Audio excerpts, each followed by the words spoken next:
Okay बच्चों, तो start कर देते हम लोग discrete maths 2019 pattern in same का पेपर जो हुआ था 16 जनवरी 2023 को। अक्टूबर 2022 का पेपर उस साल जनवरी में चला गया था, कुछ कारणवश कोरोना का रीज़न था, लेट हो गया था।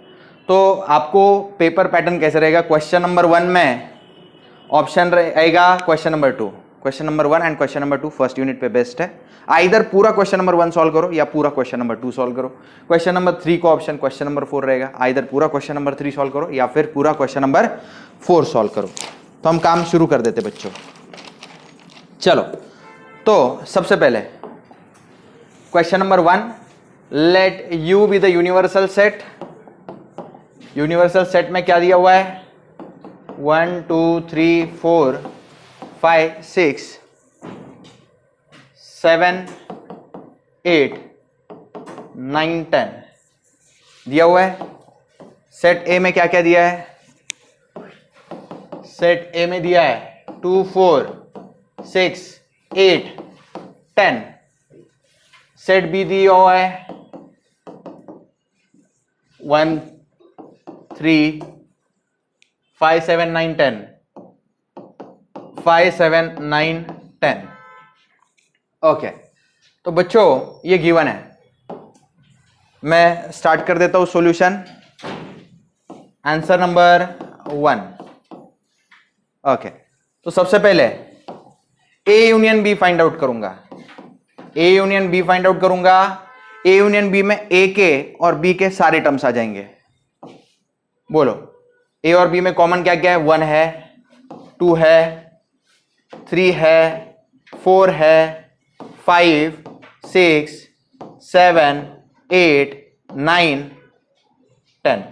लगभग यूनिवर्सल सेट का लगभग क्या सारे के सारे टर्म्स जो यूनिवर्सल सेट में वो ए यूनियन बी में अवेलेबल है। अब ए यूनियन बी का कॉम्प्लीमेंट निकालना है, तो ए यूनियन बी का कॉम्प्लीमेंट क्या आएगा? फिर ए यूनियन बी का कॉम्प्लीमेंट मतलब ए यूनियन बी में जो एलिमेंट है वो छोड़ के सब। तो ये छोड़ के यूनिवर्सल सेट में बचा क्या है? कुछ नहीं बचा। तो इसका आंसर आएगा नल सेट 5। ऐसे आंसर लिखो या फिर सिर्फ करली ब्रेसेस दो, बीच में कुछ नहीं। ये सही आंसर है या फिर ये ऐसा लिखा तो सही आंसर है। कोई अगर एग्जाम में ऐसा लिखता है 0 मार्क्स मिलेंगे, 0, ये अलाउड नहीं है, ठीक है? ऐसा अगर किसी ने लिखा तो 0 मार्क्स मिलेंगे। चलो, उसके बाद में बच्चों नेक्स्ट जो है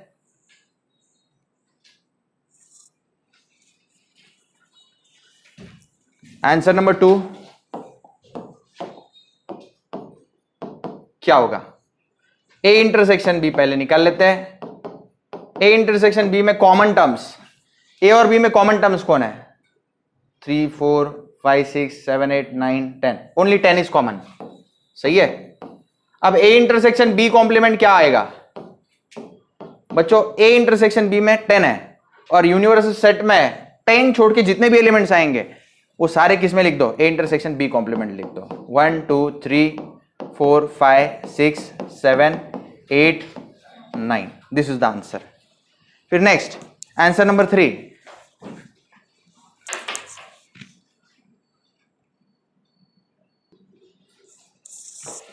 ओके, तो ये A intersection B complement. Answer number 3। Answer number third क्या पूछा है? B complement. तो उसके लिए बी कॉम्प्लीमेंट, बी को छोड़ के जो सारे एलिमेंट्स है यूनिवर्सल सेट में, बी को छोड़ के सारे एलिमेंट्स यूनिवर्सल सेट के कौन से बोलो? 1 है तो 1 मत लो, 2 ले लो, बोलो बच्चों 2। फिर 3 मत लो, 5 मत लो, क्या लो? 4।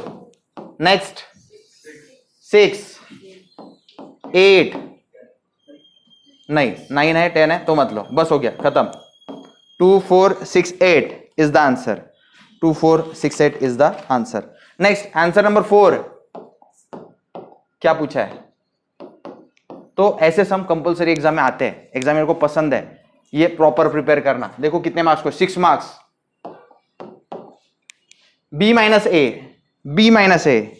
तो बी माइनस ए, यू में से बी माइनस ए के एलिमेंट निकाल देना। बी माइनस ए पहले करते हैं। बी माइनस ए कॉम्प्लीमेंट क्या? चलो बी माइनस ए पहले करते हैं।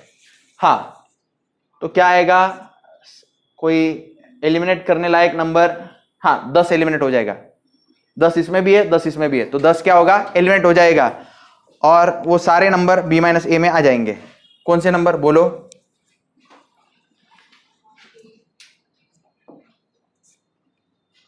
बोलो बच्चों। 1 3 5, 2 मिनट।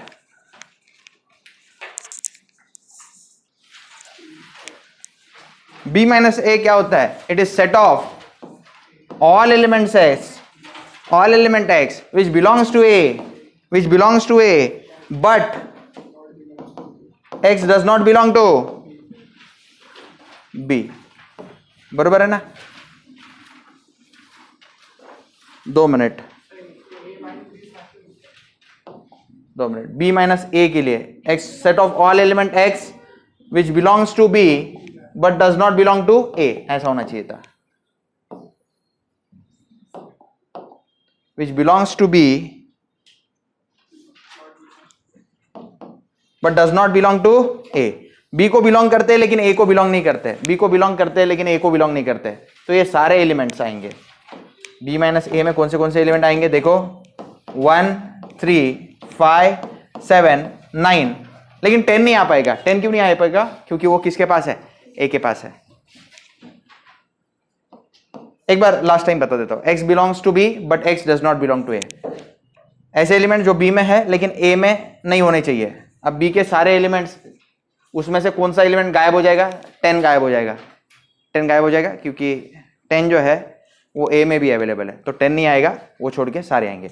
अब b minus a complement, b minus a complement कैसे एलिमेंट, ऐसे एलिमेंट जो यूनिवर्सल सेट में है, यूनिवर्सल सेट में है लेकिन b माइनस ए में नहीं होना चाहिए, तो 1 यूनिवर्सल सेट में है, यहाँ पे भी है, नहीं होना चाहिए। नेक्स्ट क्या लिखो बोलो, 2 3 नहीं लिखना है, 4 लिखना है, 5 नहीं लिखना है, 6 लिखना है, 7 नहीं लिखना है, 8 लिखना है, 9 नहीं लिखना है, 10 लिखना है। 2 4 6 8 10, दिस इज द आंसर। ये कैसे आया, मैं लिख के देता हूं, u में से b माइनस ए के एलिमेंट्स क्या कर दो, निकाल दो। ओके, ऐसा आया। ओके, चलो next, let p be the, p दिया हुआ है, p क्या दिया हुआ है, Mark is rich, Mark is rich, Mark is rich. फिर q दिया हुआ है, Mark is happy, Mark is happy दिया हुआ है। Write each of the following in a symbolic form. पहला, Mark is poor but happy, तो पहला answer number 1, Mark is poor but happy, answer number 1। Poor, mark is rich p है, तो poor क्या आएगा, negation of p। Mark is poor but happy, but and उसके लिए क्या सिंबल यूज करते हैं, ऐसा, ठीक है। मार्क इज हैप्पी, क्यों, तो this is answer number 1। Answer number 2 क्या है, Mark is neither rich nor happy, neither rich, he is neither rich and nor happy, दोनों भी नेगेशन, p का भी नेगेशन, q का भी नेगेशन, बीच में क्या, and. Answer number 3, mark is either rich और हैप्पी, तो मार्क इज आइदर रिच और happy. Rich, Mark is rich के लिए क्या है, p, और के लिए क्या होता है, और के लिए नोटेशन ये होता है, और हैप्पी, q। आंसर नंबर 4 बोलो बच्चों, mark is rich and not happy, Mark is rich के लिए क्या यूज करो, p, एंड के लिए क्या यूज करो, ये symbol, not happy, not happy है ना, तो हैप्पी का नेगेशन। तो इस तरह से ये सारे आंसर है, समझ में आ गए। उसके बाद में next question, question number 1c, explain tautology and contradiction in truth table with an example. तो टोटोलॉजी क्या होता है, a statement formula in which always, a statement formula which is always true for all possible values of propositional values is called tautology। ऐसा definition लिखो, या फिर ऐसा, if truth value of result is only T then it is called tautology. Both way you can write it. तो एक example देने को बोला है तो P लिखता हूं, नगेशन P लिखता हूं, P और नगेशन P लिखता हूं. P क्या हो सकता है, ट्रू या फॉल्स. ट्रू का नगेशन फॉल्स, फॉल्स का नगेशन ट्रू. ओके, और में क्या होता है, देखो ट्रू और फॉल्स, आंसर क्या आता है ट्रू. फॉल्स और ट्रू, आंसर क्या आता है ट्रू. तो this is the best example. Example देने को कहा है तो इसके सारे एंड रिजल्ट्स क्या है ट्रू. It is tautology. फिर नेक्स्ट कॉन्ट्रेडिक्शन क्या है, a statement formula which is false for all possible value of its propositional variable is called contradiction. या फिर if truth value result is only f then it is called as contradiction. Example दे देता हूं मैं आपको. मान लो P लिया, negation P लिया, P and negation P ले लिया. बोलो बच्चों, P either true हो सकता है या false. true का negation false, false का negation true. and बताओ मुझे, and में क्या रहता है, एंड कब ट्रू होता है, जब दोनों ट्रू है. एक भी फॉल्स हो गया तो आंसर क्या आता है false. True and false, false. False and true, false. So guys what is the answer. And result में सारे आंसर्स क्या आ गए, फॉल्स आ गए. तो क्या है, it is contradiction. It is contradiction. Okay, चलो चलो. By using mathematical induction, show that 1 plus 2 plus 3 up to n is n into n plus 1 divided by 2.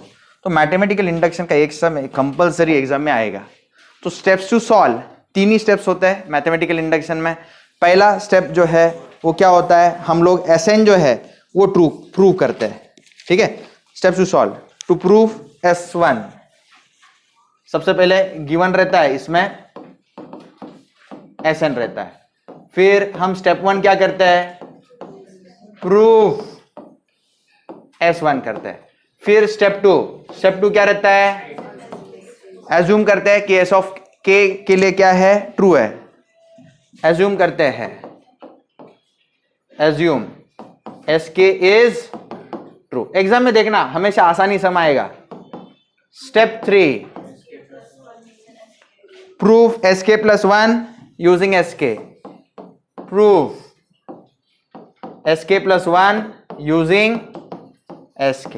तो ये तीन स्टेप्स लगा देते हैं और आंसर हमारे आ जाते हैं. तो ये तीन स्टेप स्टैंडर्ड है.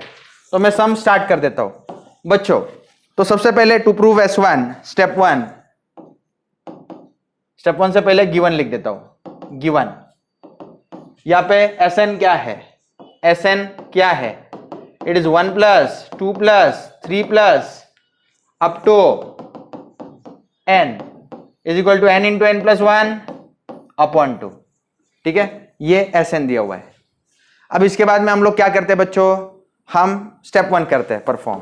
स्टेप 1 में क्या करेंगे बोलो. स्टेप 1 में S1 प्रूव किया जाएगा. हाँ सही है. प्रूव S1 इज ट्रू, ये प्रूव करेंगे. तो LHS से शुरुआत करेंगे. LHS बोलो 1 प्लस 2 प्लस, या फिर पुट n की जगह पे क्या है, n की जगह पे क्या है 1. ये देखना n की जगह पे क्या है 1 है. तो LHS क्या आएगा, ओनली 1 आएगा. RHS क्या आएगा, 1 into 1 plus 1 divided by 2. 1 into 1 plus 1 divided by 2. Answer क्या आ रहा है, 1 ही आ रहा है. तो LHS equal to RHS. LHS equal to RHS. Therefore S1 is true. तो स्टेप 1 हो गया हमारा प्रूफ. ओके, स्टेप 2 में क्या करते हैं बोलो बच्चे. स्टेप 2 में हम एज्यूम करते हैं कि SK is true. Assume SK is true. तो SK इज ट्रू तो हम क्या लिखते हैं बोलो. Therefore यहां पे n है, n की जगह पे क्या लिखना है, सिर्फ K लिखना है. 1 प्लस 2 प्लस 3 प्लस बोलो के इक्वल टू क्या लिखेंगे, के इंटू के प्लस वन डिवाइडेड बाय 2। ये एज्यूम किया कि ये ट्रू है। अब स्टेप 3 क्या करते हैं, step 3 prove SK plus one using SK, ये करना होता है। तो हम एलएचएस से शुरुआत करें या आरएचएस से शुरुआत करें, एलएचएस से कर देते हैं। एलएचएस क्या है, 1 + 2 + 3 अप टू n, सही है। Okay, n n n n n नहीं, n की जगह पे क्या है, k + 1, ठीक है। मैं क्लेम लिख देता हूं, रुको, क्लेम लिख देता हूं, क्या प्रूव क्या करना है वो लिख देता हूं ताकि आपको कंफ्यूजन नहीं रहे। क्लेम, क्लेम, मुझे क्लेम ये है, मेरा क्लेम ये है कि एसके प्लस वन ट्रू है। एसके प्लस वन क्या होता है बोलो, एसके प्लस वन जो है वो ऐसा रहेगा 1 + 2 + 3। यहां पे SN है ना, इसमें n की जगह पे क्या लिखा है, सिर्फ n की जगह पे k + 1। 1 + 2 + 3, n की जगह पे क्या लिखो, k + 1 इक्वल टू n की जगह पे क्या लिखो, k + 1। n की जगह पे k + 1, k + 1 + 1 क्या हो जाएगा, k + 2 डिवाइडेड बाय 2। आपको समझा ये कैसे है, फिर से एक बार बताता हूं। n की जगह पे क्या लिखा, k + 1, n की जगह पे k + 1 डाला, k + 1 + 1 तो क्या आएगा, k + 2/2। तो मुझे ये प्रूव करना है, क्लेम मतलब ये क्लेम है मेरा, इसको मैं प्रूव करूंगा कि LHS इक्वल टू क्या है, RHS। तो इसका LHS ले लेता हूं, 1 + 2 + 3 और यहां पे क्या है बच्चा, बोल, k + 1। ओके, अब गौर से सुनना, 1 + 2 + 3 ये k + 1 है, इसके पहली की टर्म क्या आएगी, k आएगी। Very good. अरे 3 है, 3 के पहले की टर्म 2 है, 2 के पहले की टर्म 1, तो k + 1 के पहले कौन आएगा, k के पहले कौन आएगा, k - 1। समझ में आ रही मेरी बात। अब ये तो आपके पास ऑलरेडी प्रूव्ड है, इसका आंसर क्या है बोलो, ये जो मैंने अंडरलाइन की 1 + 2 + 3 अप टू k, इसका आंसर क्या है, k इंटू k + 1/2 इंटू क्या करना है, बस प्लस क्या करना है, k + 1, ठीक है। ये कहां से आया, ये कहां से आया, एज्यूम किया था sk, ये sk का वैल्यू है, बरोबर है ना। अब बच्चों इसको कैसे सॉल्व करेंगे, इसमें से क्या कॉमन ले सकते हैं, k + 1 कॉमन, अंदर क्या आएगा बोलो, k/2 + 1। देखो ना, k + 1 इंटू ये term as it is, k + 1 into 1 k + 1। सभी लोगों को आइडिया क्लियर है। आगे, अब आगे इसको थोड़ा छोटा कर देते हैं।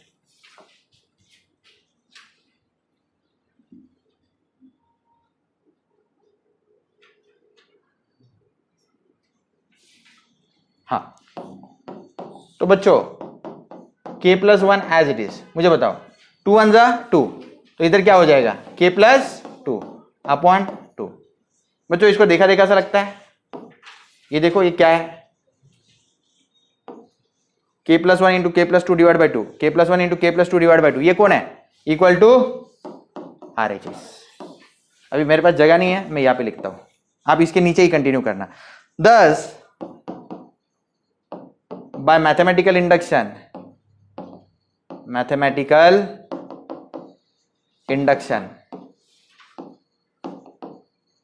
SK + 1 क्या है, ट्रू है। Thus by mathematical induction SN is true, SN is true। तो इतना आसान ये सम रहता है, इतना आसान सम रहता है। चलो नेक्स्ट करते हैं। अभी explain the following terms with example. तो ये थियोरेटिकल क्वेश्चन पूछ लिया था 4 मार्क्स के लिए, ठीक है। तो क्या क्या पूछा गया है, पहला है symmetric difference between the set. तो सिमेट्रिक डिफरेंस क्या होता है, देखो सिमेट्रिक डिफरेंस जूम करके दिखाता हूं। तो सिमेट्रिक डिफरेंस बिटवीन 2 सेट ऐसे दिखाते हैं, ए प्लस करके सर्कल करो और बी लिखो। Let A and B be 2 sets.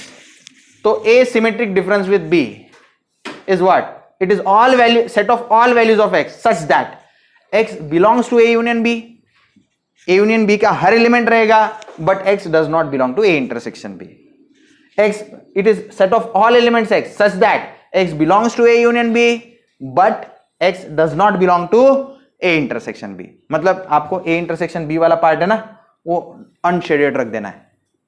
पहले A यूनियन B को शेड करना, उसमें से क्या सबट्रैक्ट कर देना, A इंटरसेक्शन B वाला पार्ट सबट्रैक्ट कर देना. उसको बोलते हैं symmetric difference of two set. ठीक है. तो विथ एग्जांपल बोला है उसने, तो एग्जांपल मैं दे देता हूं. देखो, A सिमेट्रिक डिफरेंस B, मैंने क्या बताया, A यूनियन B करो, cardinality of A union B minus cardinality of A intersection B, तो आपको सिमेट्रिक डिफरेंस आ जाएगा. एक एग्जांपल मैं देता हूं, सबके एग्जांपल देता हूं, पहले ये डेफिनेशन लिखवा के देता हूं. हाँ, union of sets. Union of sets क्या कंसेप्ट है, देखो, late A and B are two sets. A union B is set of all elements X, then A union B is set of all elements X such that X belongs to A or X belongs to B or X belongs to A intersection B. मतलब A को भी belong करेगा, B को भी belong करेगा, और उनका जो इंटरसेक्शन वाला पार्ट है वो भी रीजन इसमें लाई करेगा. उसको हम बोलते हैं A यूनियन B. एग्जांपल में देता हूं, देखो ना, 4 मार्क्स के लिए कितना मस्त सम पूछा है, लेकिन लिखना पड़ेगा थोड़ा सा आपको. फिर है A intersection B. A intersection B क्या है, let A and B are two sets, then A intersection B is what, set of all elements X such that X belongs to A and जरूरी है, and X belongs to B. मतलब सिर्फ उनका common region A intersection B, only common region of A and B. तो ये definition आपको लिखनी चाहिए, ये ड्राइंग भी आपको बनाना चाहिए. नेक्स्ट है subset. Subset, set A is called as set A is subset of B if every element of set A is contained in set B. आपको ड्राइंग बनानी है, तो देखो, ये मान लो सेट A है, सेट B ऐसा रहेगा, दिस इज सेट B. तो A is what, subset of B. A का हर एलिमेंट किसके अंदर है, B के अंदर है. अब इन्होंने एग्जाम्पल भी देने को बोला है, मैं एग्जाम्पल दे देता हूं. तो एग्जाम्पल आपको मैं दे देता हूं. Let A be, example,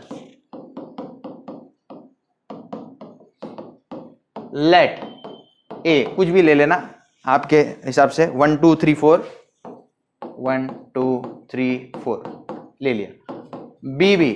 B ले लो, 3 4 5 6, 3 4 5 6, और एक सेट C ले लो, 1 2. ठीक है, ऐसे ही ले लिया. अब देखो, पहला क्या एक्सप्लेन करना था, symmetric difference. Symmetric difference of two set A plus B, A plus B. तो सिमेट्रिक डिफरेंस क्या आएगा इसका, ऐसे टर्म्स जो यूनियन में भी है, यूनियन करूंगा, इन दोनों का यूनियन क्या आएगा, A यूनियन B क्या आएगा बच्चों, बताओ ना. 1 2 3 4 5 6, और इनका इंटरसेक्शन क्या आएगा, इंटरसेक्शन क्या आएगा, 3 4 3 4 3 4. तो A union B minus A intersection B, इनको सब्ट्रैक्ट करो. A यूनियन B में से A इंटरसेक्शन B सब्ट्रैक्ट करो, मतलब 3,4 इसमें नहीं दिखने चाहिए. क्या दिख रहा, 1 2 5 6. तो 1 2 5 6 आएगा इसमें, 1 2 5 6. समझ में आया बच्चों? Okay. A union B minus A intersection B करो, आपको आ जाएगा 1 2 5 6. उसके बाद में दूसरा क्या पूछा था, यूनियन. बोलो A union B. A union B का एग्जांपल दे दो. चलो, ऐसे एलिमेंट जो A में भी है और B में भी है, कौन है, 1 2 3 4 5 6. तीसरा वाला बोलो क्या था, इंटरसेक्शन A इंटरसेक्शन B. हाँ, दोनों में कॉमन कौन है, 3 4 3 4. ओके. चौथा क्या पूछा है, सबसेट. सबसेट, सबसेट ऐसे एक्सप्लेन करूंगा, लेट C बी 1 2. तो C किसका सबसेट है, therefore C is subset of A, क्योंकि 1 2 A में भी मौजूद है. सबको कंसेप्ट समझ में आ गया? तो इस तरह से 4 मार्क्स के लिए आपको लिखना पड़ेगा. थोड़ी मेहनत है लेकिन आसान है. नेक्स्ट, ये सम है, दिखाई दे रहा है clearly? Okay. A college records gives following information of 119 students enrolled in introductory computer science. तो कंप्यूटर साइंस को कितने स्टूडेंट्स का इंटेक है? 119 स्टूडेंट्स है. यूनिवर्सल सेट बोलो कितना आएगा? 119. Cardinality of universal set 119. Okay, computer science को कितना है? Okay, 19 of them took data structure. Let A be students who took data structure. B जो है वो क्या है? 53 took foundation. Students who took foundation. फिर लेट सी बी, सी किसको बोल रहा हूं? 39 टूक असेंबली लैंग्वेज. स्टूडेंट्स हु टूक असेंबली लैंग्वेज, एल लिख देता हूं. फिर डी कुछ है क्या और? नहीं, बस हो गया, बस इतना ही है. तो देखो बच्चों, मैं लिखता हूं कार्डिनलिटी ऑफ ए. हाँ, डेटा स्ट्रक्चर किसने किसने लिया? 96. कार्डिनलिटी ऑफ बी, बी मतलब 53 टूक फाउंडेशन कोर्स 56. कार्डिनलिटी ऑफ सी बोलो 53 टूक फाउंडेशन, 39 टूक असेंबली लैंग्वेज, तो 39 आएगा. सही है बच्चा? 53 है क्या? हाँ, इसलिए आप लोगों को बुलाया है ताकि मैं गलती ना करूं. ओके. हाँ, उसके बाद में नेक्स्ट, बहुत अच्छे. हाँ, 53 टूक असेंबली लैंग्वेज, 39 टूक असेंबली लैंग्वेज हो गया. Okay, 31 took both foundation and assembly language, both union assembly and B union C. Okay, ठीक है. तो B union B intersection C रे. चलो, 31 took both foundation and assembly language. Foundation and assembly language, B intersection C. कितने हैं? 31. ठीक है. 31 took both foundation and assembly language. 32 took both data structure and assembly, data structure and assembly language. मतलब cardinality of A intersection C कितना आया? 32. फिर next 38 took data structure and foundation, data structure and foundation, A intersection B. कितने लोग? 38. फिर उसके बाद में next 38 took data structure and foundation, 22 took all three courses, A intersection B intersection C. कितने लोग? 22. तो बच्चों, ये इंफॉर्मेशन उसने दी है और बोला है कि ये इंफॉर्मेशन सही है कि गलत है. बच्चे इससे ही डर जाते हैं. मतलब एग्जामिनर वो सोचते हैं एग्जामिनर को ही पता नहीं क्वेश्चन सही है गलत है और मैं कैसे सॉल्व करूंगा. ठीक है, तो आसान रहते हैं सम, टेंशन नहीं लेने का. देखो कैसे करते हैं. तो यहाँ पे ऐसे सम्स में by exclusive inclusive principle, by exclusive inclusive principle. इस प्रिंसिपल पे एक सम कंपलसरी एग्जाम में आता है, एक सम कंपलसरी आता है. आप देखना, पैटर्न देखना. मैं 2 पेपर सॉल्व करवा के देने वाला हूं. पैटर्न देखना, पैटर्न सेम रहता है पेपर का. कौन सा सम आएगा, किस पैटर्न का आएगा, फिक्स, एकदम फिक्स, वैसे ही आता है. चलो, बाय एक्सक्लूसिव इंक्लूसिव प्रिंसिपल बोलो A union B union C is what? A union B union C क्या है? Cardinality of A plus B plus C minus A intersection B.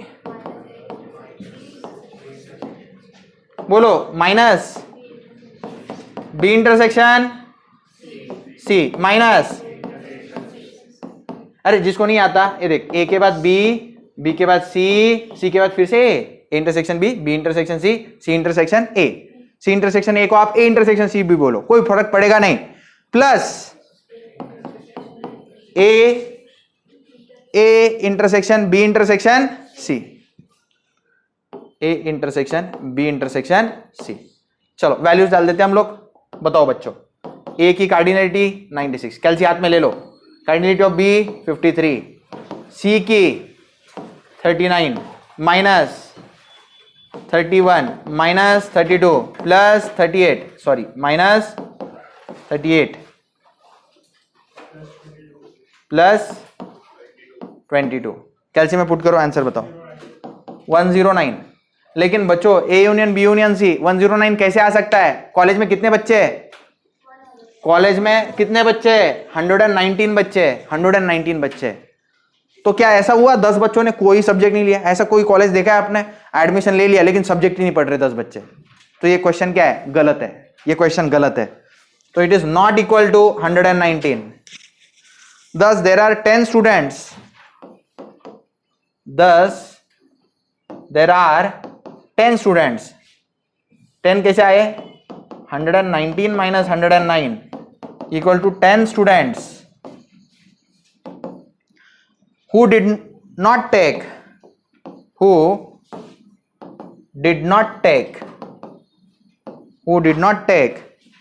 any of three courses. Any of three courses. So question is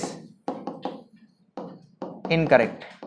Question correct नहीं है, question is incorrect। खत्म हो गया। Next. तो बच्चों आधा पेपर हमने खत्म कर दिया। Okay, next question. What is equivalence relation? What is equivalence relation? Explain property of binary relations। तो बच्चों equivalence relation और binary relation क्या होता है? Equivalence relation वो relation है जो reflexive है, symmetric है, transitive है।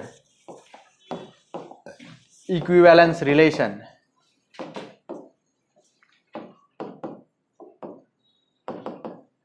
तो equivalence relation वो relation है जो क्या है? Reflexive, सिमेट्रिक और बोलो ना ट्रांजिटिव।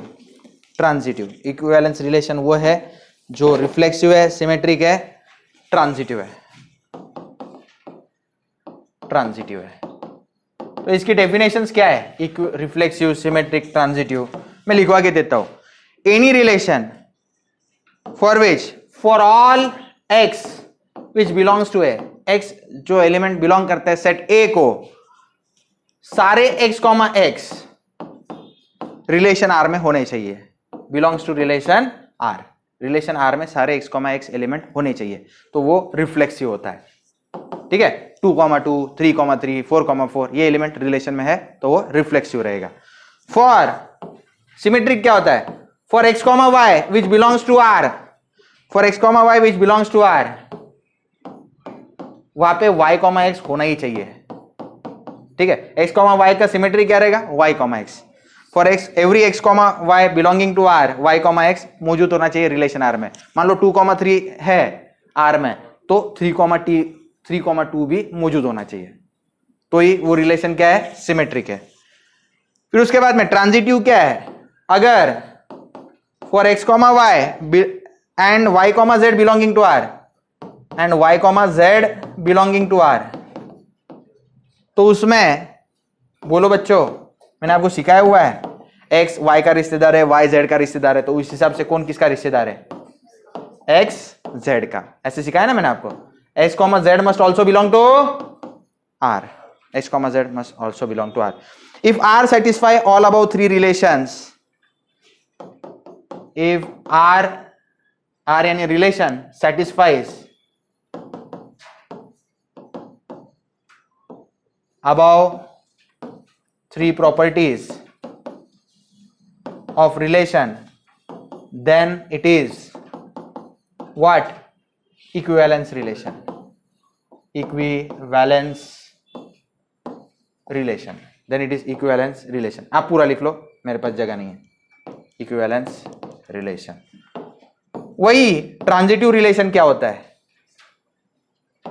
तो ट्रांजिटिव में बस एक ही चीज एक्स्ट्रा होती है, वो क्या होती है? कोई बताएगा? सॉरी, बाइनरी रिलेशन क्या होता है? बाइनरी रिलेशन क्या होता है?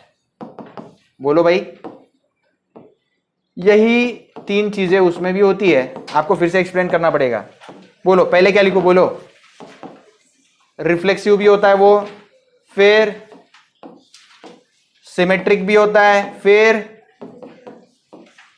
ट्रांजिटिव भी होता है, और एक चीज होती है उसमें, बोलो, वेरी गुड, वो एंटी सिमेट्रिक भी होता है, एंटी सिमेट्रिक भी होता है। तो ये तो मैंने ऑलरेडी लिखवा के दिया, मैं फिर से नहीं लिखवाता। एंटी सिमेट्रिक क्या चीज है? For X comma Y belongs, for X comma Y and y comma x belonging to R, there always exist x equal to y, x और y दोनों इक्वल होने चाहिए, ठीक है। एग्जाम्पल, x डिवाइड्स y और y डिवाइड्स x, ये कब possible है? x divides y, y divides x, ये कब पॉसिबल है? दोनों क्या है? सेम। 7 डिवाइड्स 7 और 7 डिवाइड्स 7, ऐसा लिखा, 7 डिवाइड्स 7, 7 डिवाइड्स 7, तो ये कब पॉसिबल होता है? जब दोनों क्या है? सेम। चलो, तो ये इक्विवेलेंस रिलेशन, ये बाइनरी 5 मार्क्स को है, ये इसको 2.5 मार्क्स, इसको 2.5 मार्क्स। क्वेश्चन नंबर 1b मैं सॉल्व करके देता हूं।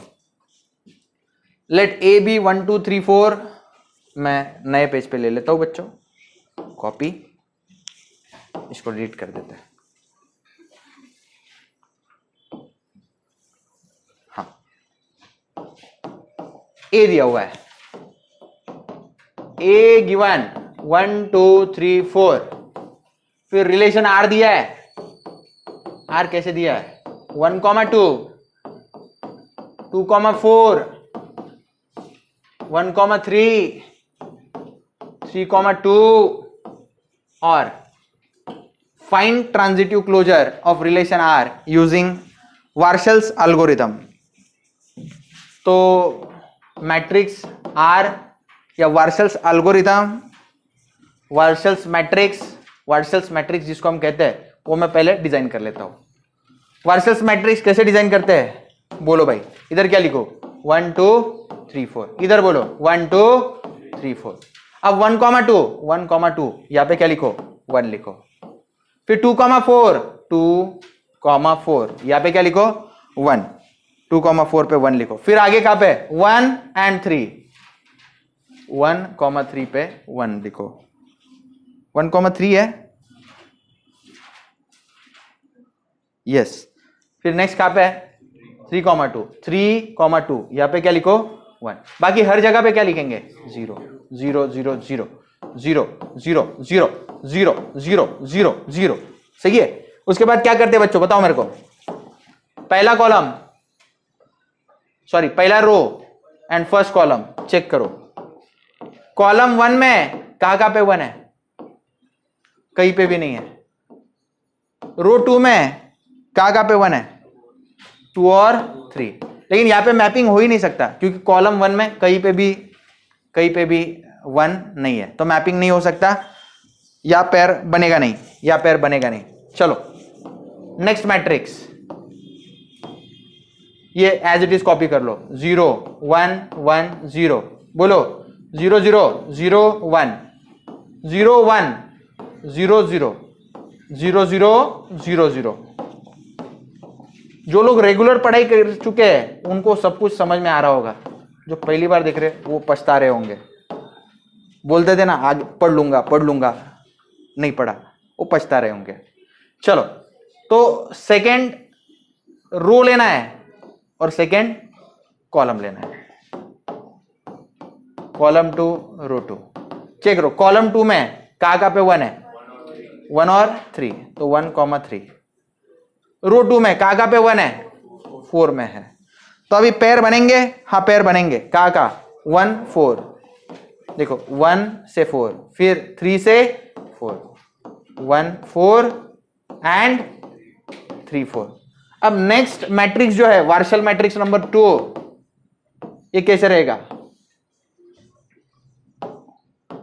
1 2 3 4 1 2 3 4, 1 4 पे 1 लिख दो, नहीं ऐसे 1 4 पे 1 लिख दो, फिर 3 4 3 4 यहां पे 1 लिख दो, बाकी सब कॉपी पेस्ट कर दो। 0 कॉपी पेस्ट, 1 1 कॉपी पेस्ट, फिर 0 0 0 0 1 कॉपी पेस्ट, फिर क्या है 3 के लिए 0 1 0 कॉपी पेस्ट, फिर आखिरी में 0 0 0 कॉपी पेस्ट। अब बच्चों बताओ, इधर बोलो क्या लेना है अभी? Third row, third column. पहले कॉलम लिखा जाएगा, फिर रो 3 लिखा जाएगा। बोलो कॉलम 3 में का पे 1 है, सिर्फ एक जगह पे 1 है। रो 3 में का पे 1 है, 2 और 4 में। चलो मैपिंग कर दो अभी, पेयर्स बनाने हैं 1 2 1 4। तो यहां पे क्या लिखेंगे? 1,2 एंड कितना आसान है देखो ना, 5 मार्क्स के लिए कितना आसान समय। बोलो भाई, वार्शल्स एल्गोरिथम 3 बोलो क्या आएगा? 1 2 3 4, 1 2 3 4।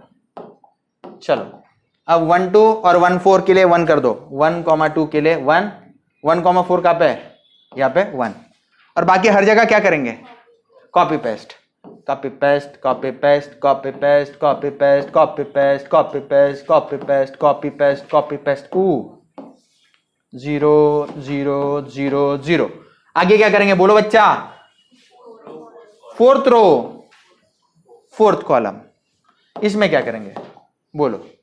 अब यहां पे क्या लिखो? Column 4 row 4। हाँ, कॉलम 4 में कौन कौन 1 है? 1 2 3। रो 4 में कुछ भी नहीं, तो मैपिंग नहीं हो पाएगा, पेयर्स नहीं बनेंगे।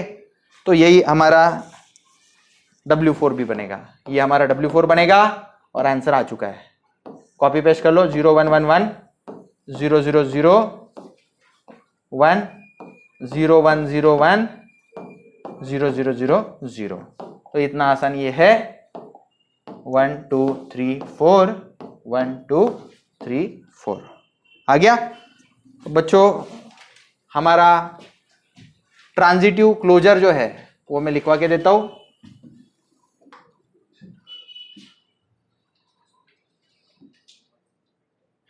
आर स्टार ट्रांजिटिव क्लोजर, बोलो क्या आएगा उसमें? हाँ, 1 कहां पे? 1,2। फिर 1 कहां पे? 1,3। फिर क्या पे? 1,4। फिर बोलो बच्चा 2,4। फिर कहां पे? ये देखो 1 यहां पे है ना, 3,2। नेक्स्ट कहां पे? 3,4। नेक्स्ट कहां पे? कहीं नहीं, बस खत्म। तो this is the final answer, 5 out of 5 marks. Okay,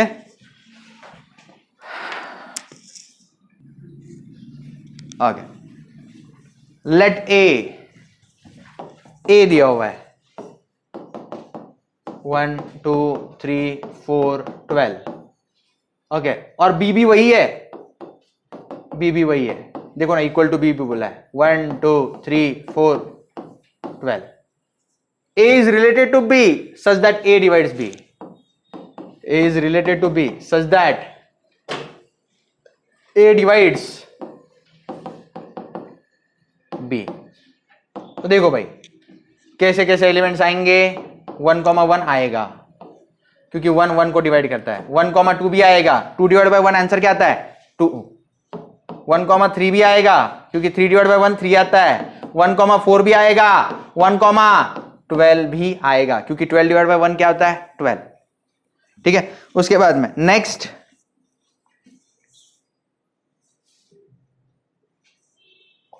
ये थोड़ा सा और प्रॉपर लिखता हूं। A is related to B is set of all elements A, B such that A divides B, या इसी को R भी कहता हूं मैं, R। चलो भाई, और कौन से एलिमेंट आएंगे? अब 2 ले लो। हाँ, 2,1 आएगा क्या? नहीं आएगा। 2,1 क्यों नहीं आएगा? क्योंकि 1 डिवाइड बाय 2 डिवाइड हो रहा है क्या? नहीं हो रहा है, तो 2,1 नहीं आएगा। अच्छा, 2,2 आएगा? यस सर आएगा। फिर 2,3 नहीं आ सकता। 2,4 यस आएगा क्योंकि 4 डिवाइड बाय 2 आंसर क्या आता है? 4 डिवाइड बाय 2 आंसर क्या आता है? 2 आता है। नेक्स्ट बच्चा बता, 2,12 आएगा? यस सर आ जाएगा। नेक्स्ट बोलो, 3 पकड़ो, बोलो 3,1 नहीं आ सकता, 3,2 नहीं आ सकता, 3,3 आएगा क्योंकि 3 डिवाइड बाय 3 1 होता है। 3,4 नहीं आएगा, 3,12 आएगा। 12 डिवाइड बाय 3 आंसर क्या आता है? 4 आता है। आप समझ रहे हो मैं कैसे बात कर रहा हूं? यस यस जय। ओके, चलो नेक्स्ट 4 के लिए 4,1 नहीं आएगा, 4,2 नहीं आएगा, 4,3 नहीं आएगा, 4,4 आएगा, 4,12 आएगा। 12 डिवाइड बाय 4 आंसर 3 आता है। 12 के बारे में बोलो, 12,1 नहीं आएगा, 12,2 नहीं आएगा, 12,3 नहीं आएगा, 12,4 नहीं आएगा, 12,12 आएगा, 12,12 आएगा।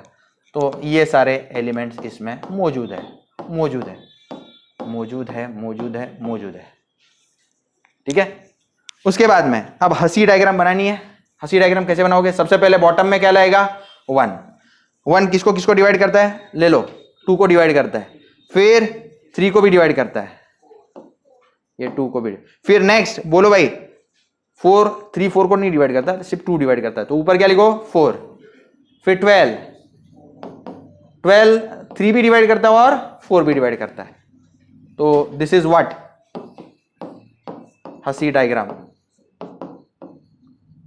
या हंसे डायग्राम। खत्म हो गया। This is the final answer. बच्चों एफ ऑफ एक्स दिया है 2x + 3। देखो बच्चों एफ ऑफ एक्स दिया है 2x + 3, जी ऑफ एक्स दिया है 3x + 4 और h ऑफ एक्स दिया है 4x। फाइंड क्या करना है? आंसर नंबर 1 क्या फाइंड करना है? g of f of x यानी g of f of x find करना है। तो बच्चों ये क्या होता है? g of f of x होता है। तो आप काम शुरू कर दो। चलो g of f of x क्या है बोलो? 2x + 3। अब इसमें गौर से सुनना है मेरी बात, मैं रफ वर्क सिखाता हूं, कुछ बच्चे नहीं पहचान पाते। g ऑफ x क्या दिया है? 3x + 4। मैं g ऑफ विलास सर बोल दूं तो आंसर क्या आएगा? थ्राइस विलास सर + 4। मैं g ऑफ u बोल दूं तो क्या आंसर आएगा? 3u + 4। मैं g ऑफ 1 कहूं तो आंसर क्या आएगा? 3 × 1 + 4। मैं g ऑफ 2x + 3 बोल दूं तो आंसर क्या आना चाहिए फिर बोलो? 3 × 2x + 3 + 4। किस किस को ये समझ में आ गया? हाथ ऊपर कर दो जरा। समझ में आ गया? चीजें समझ में आ रही है? तो बच्चों आंसर क्या आएगा बताओ? g ऑफ 2x + 3 क्या आएगा? 3 × 2x + 3 + 4। आंसर क्या आ रहा है? 3 2 = 6x, 3 3 = 9 + 4। आंसर आ गया 6x + 13। This is the final answer, 3x + 13। ये पहला आंसर है। यस चलो नेक्स्ट आंसर नंबर 2 क्या पूछा है? f of g। तो ये एक्चुअल में क्या है? f of g of x या फिर इसी को क्या बोलो? f of g of x। g of x क्या है बच्चों बताओ? g ऑफ x यस बोलना 3x + 4। f ऑफ 3x + 4 क्या आएगा? f ऑफ x है 2x + 3, तो f ऑफ 3x + 4 क्या आएगा? ट्वाइस ऑफ x की जगह पे क्या डालो? 3x + 4। x की जगह पे 3x + 4 डालो plus 3। What is the answer? 3 2 = 6x, 2 4 = 8 + 3 कितना आया? 6x + 11। 6x + 11 is the answer.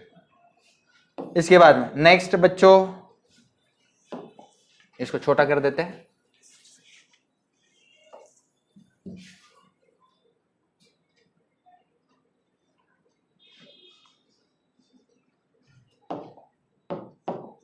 Answer number 3 क्या है बोलो? f of h। तो f of h of x, f of बोलो h of x, f of h of x क्या है बोलो? h ऑफ x क्या है? 4x।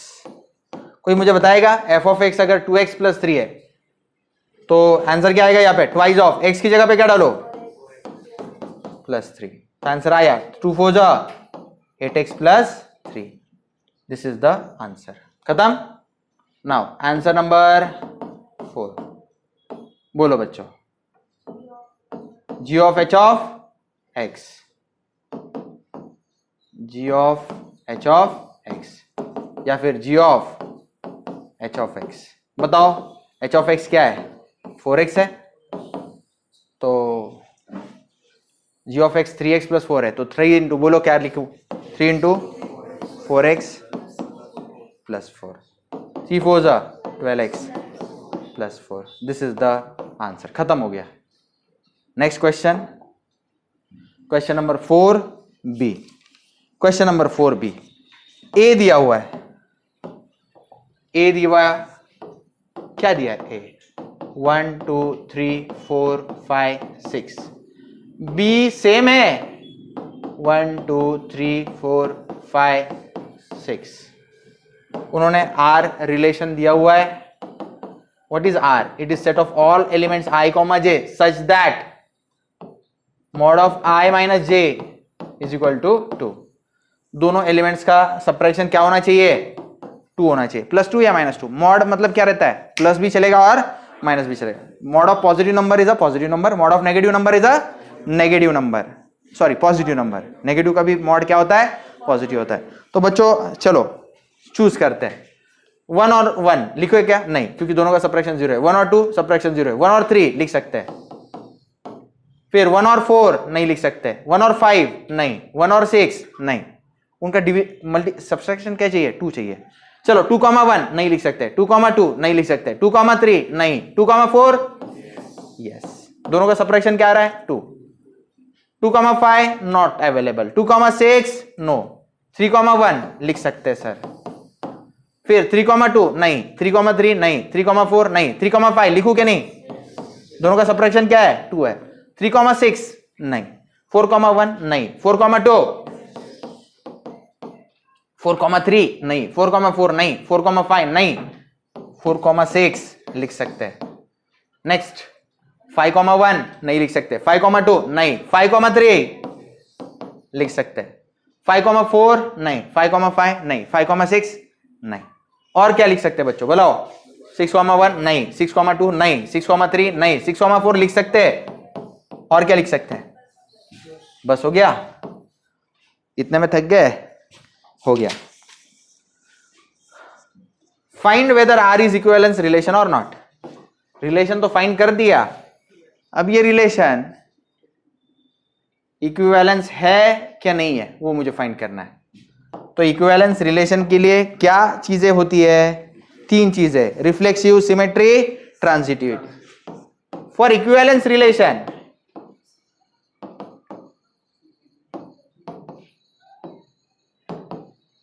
क्या क्या चेक करते हैं, बोलो बोलो ना, रिफ्लेक्सिव,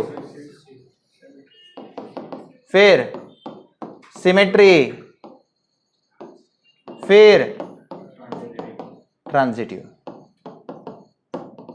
ठीक है, तो बच्चों चलो काम शुरू करो। Clearly for x belongs to a, for x belongs to a, x belongs to a, x comma x must belongs to r, तो उसको बोलते हैं रिफ्लेक्सिव।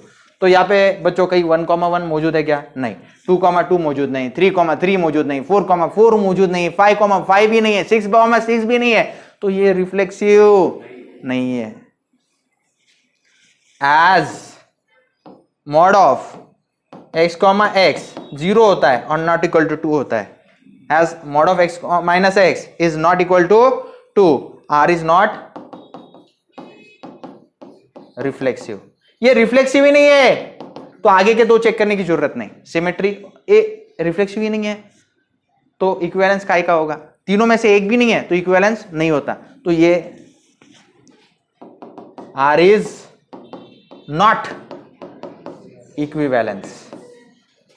ठीक है, ये डोंट चेक, ये no need to check, no need to check, ये भी नो नीड टू चेक। ठीक है, it is not equivalence, 5 out of 5 marks, खत्म। ये प्रॉपर लिखना, मैंने बस आपको एक्सप्लेन करने के हेतु से लिखा है, एकदम सिस्टमैटिक लिखना आप।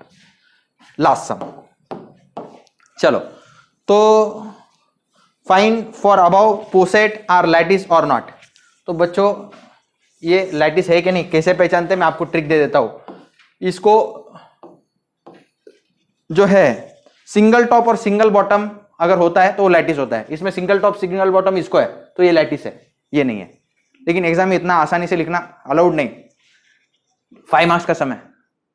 तो इसको कैसे एक्सप्लेन करते हैं मैं आपको समझाता हूं। बी ए सी, ये कौन है, डी एफ ई। तो यहां पे मैं लिखता हूं एकदम सिस्टमेटिक वे में, एफ और ई जो है उसको अपर बाउंड है क्या, नहीं है, have no upper bound, have no upper bound. जिसने पढ़ाई की है उसको समझ में आ रहा होगा, बाकियों को ऐसा लग रहा होगा क्या चल रहा है, ठीक है। देयरफॉर इंप्लाइज दैट इसमें no least upper bound, no LUB. फिर उसके बाद में और एक एग्जांपल मैं दे सकता हूं, ए कॉमा सी, इसको लोअर बाउंड है क्या, नहीं, have no lower bound implies that it has no GLB greatest lower bound, LUB भी नहीं है और LUB नहीं है। तो ये दो एग्जांपल काफी हो गए। If every pair has GLB and LUB then it is called lattice. If every pair has LUB and GLB then it is lattice, then it is lattice. But here we get two counter examples, लेकिन यहां ऐसे example मिले जिनको LUB और GLB नहीं है, but here we got two counter examples जो definition को काउंटर करते हैं, counter examples. So it is not lattice. तो ऐसे सिस्टमैटिक लिखना पड़ता है। Implies that above poset partially ordered set is not lattice, ठीक है। तो ये लैटिस नहीं है, लेकिन जो उसके बाजू वाला है उसके लिए ये केस नहीं है, ठीक है। उसके लिए दोनों चीजें एग्जिस्ट करती है, तो मैं उसके लिए लिखवा के दूंगा आपको।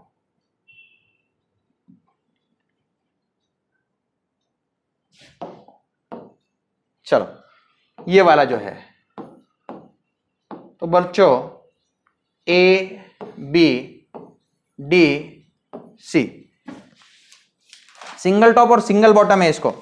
एवरी पेयर, इसमें क्या है, every pair has greatest lower bound and least upper bound. इसके एग्जांपल्स लिए हुए मैंने क्लास में, इससे डिफिकल्ट एग्जांपल्स लिए क्लास में। सो इट इज लैटिस, ठीक है। So it is lattice.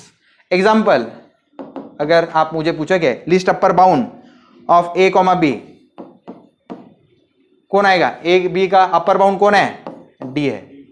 फिर आप मुझे पूछोगे greatest lower bound of A comma B कौन है, बोलो ना बच्चों, सी है। तो it is above poset partially ordered set is lattice, ठीक है। तो ये पेपर खत्म हो गया।